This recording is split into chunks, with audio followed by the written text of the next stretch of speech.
মোদির সফরের পরও হাত পা বেঁধে ভারতীয়দের ফেরত পাঠালো যুক্তরাষ্ট্র। ভারতের প্রধানমন্ত্রী নরেন্দ্র মোদি এবং মার্কিন প্রেসিডেন্ট ডোনাল্ড ট্রাম্পের সাক্ষাতের পরও যুক্তরাষ্ট্রের অভিবাসন নীতি থেকে কোনো নমনীয়তা দেখা যায়নি।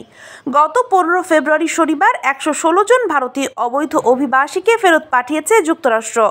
এদের মধ্যে কয়েকজনকে পাঞ্জাবের অমৃতসরে একটি মার্কিন বিমান অবতরণ করে নিয়ে আসে।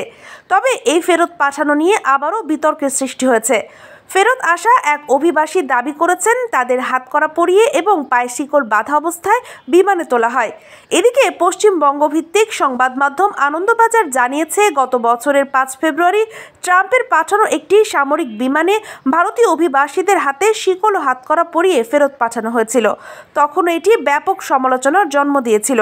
সেই বিতর্কের মধ্যেই গত ফেব্রুয়ারির দ্বিতীয় সপ্তাহে মোদি যুক্তরাষ্ট্রের 2 দিনের সফর করেন এবং হোয়াইট হাউসে ট্রাম্পের সঙ্গে বৈঠক করেন। তবে মোদির সফরের পরও যুক্তরাষ্ট্রের অভিবাসন নীতি কোনো পরিবর্তন হয়নি। ভারতীয় মিডিয়া এনডিটিভির প্রতিবেদনে বলা হয়েছে, ফেরত আসা একজন অভিবাসী জানান, বিমান যাত্রা চলাকালীন তাদের মোবাইল ফোন বাজেয়াপ্ত করা হয়েছিল এবং তাদের হাত পা বাঁধা অবস্থায় রাখা হয়েছিল।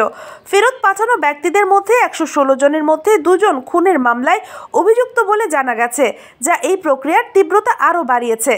বিশ্লেষকদের মতে, যুক্তরাষ্ট্রের কড়া অভিবাসন নীতির আওতায় এই ধরনের ব্যবস্থা নেওয়া হচ্ছে। এসব অভিবাসী বেশ কিছু সময় ধরে অবৈধভাবে যুক্তরাষ্ট্রে বসবাস করছিলেন এবং তাদের বিরুদ্ধে বিভিন্ন ধরনের অপরাধমূলক কার্যক্রমের অভিযোগ ছিল। এই ফেরত পাঠানোর ঘটনায় ভারতীয় সরকারের পক্ষ থেকে এখনও কোনো আনুষ্ঠানিক প্রতিক্রিয়া জানা যায়নি। তবে অভিবাসীদের ফেরত পাঠানো নিয়ে নৈতিক ও মানবিক প্রশ্ন উঠছে। এমন পরিস্থিতিতে আন্তর্জাতিক মহলে এ ধরনের ফেরত পাঠানোর প্রক্রিয়া নিয়ে বিতর্ক আরও জোরালো হতে পারে, যা ভবিষ্যতে ভারত যুক্তরাষ্ট্র সম্পর্কের ওপরও প্রভাব ফেলতে পারে বলে মনে করছেন বিশ্লেষকরা। দেশ জগৎ ইন্টারন্যাশনাল ডেস্ক।